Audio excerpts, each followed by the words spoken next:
The AI agents economy is real. The hype is real too. That is why you need a rule. Because when every new automation startup, agent platform, and AI workflow gets treated like instant gold, people stop investing and start chasing noise. AI agents are everywhere now. Agent tools, agent businesses, agent services, agent platforms. And when a market gets this exciting, people start confusing momentum with wisdom. That is exactly when structure matters most. So here is a smarter framework, the 70-20-10 rule for building wealth in the AI agents boom, not as a promise, not as a shortcut, as a way to stay disciplined while everyone else gets louder. The smarter move is not to go all in on the first shiny AI idea you see. It is to use a rule, a structure, a filter. That is where the 70-20-10 rule comes in. Fast-moving markets make people do slow-thinking mistakes. They see attention and assume value. They see a viral demo and assume durable demand. They see a trend and assume the money is guaranteed. The agent's economy is moving fast, and fast markets have a special talent for making people abandon judgment. Hype starts sounding like proof. Noise starts sounding like opportunity. And suddenly, everyone thinks they are early geniuses. The idea is simple. 70% goes into your core foundation. 20% goes into real growth opportunities tied to the AI agent's economy. And 10% goes into risky experimental bets. Same future, different levels of trust. Think of it like 3 layers: a large stable base, a smaller growth layer, and a small speculative lane for experiments. You do not treat every AI opportunity equally because they do not deserve equal trust. The 70% core is your stability layer. This is the part of your wealth that should not care about every AI rumor, every startup launch, or every dramatic thread about the future of agents. The core is boring on purpose.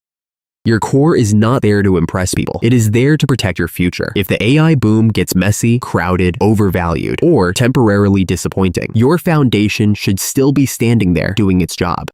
In practice, that core could mean diversified long-term investing, plus cash reserves or safer assets depending on your situation. The point is simple. Your life should not be held hostage by one technology trend, even a powerful one.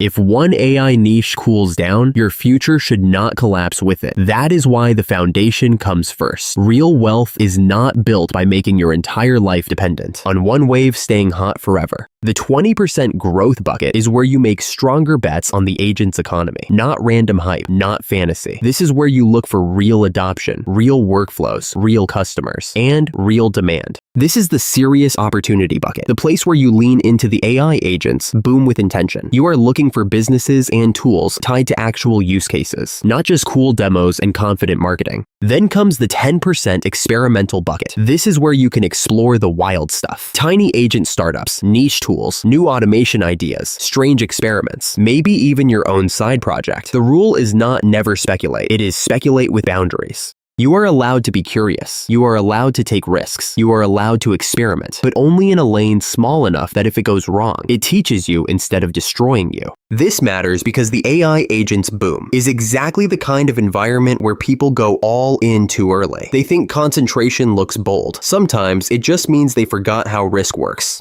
In hype cycles, reckless behavior often disguises itself as conviction. Going all in can feel brave in the moment. It can also be the fastest way to turn one bad call into a painful lesson. In this economy, investing is not just about money. It is also about skill. Learning agent design, automation workflows, tool use, evaluation, and orchestration may become one of the highest return investments you can make. One of the smartest ways to build wealth in the AI agents boom may be to build capability, not just exposure. If your skills become more valuable in this economy, that is an asset too. So your 20% and 10% do not have to mean only stocks or startups. They can also include building an agent-based service, testing an automation side hustle, or developing skills that raise your earning power.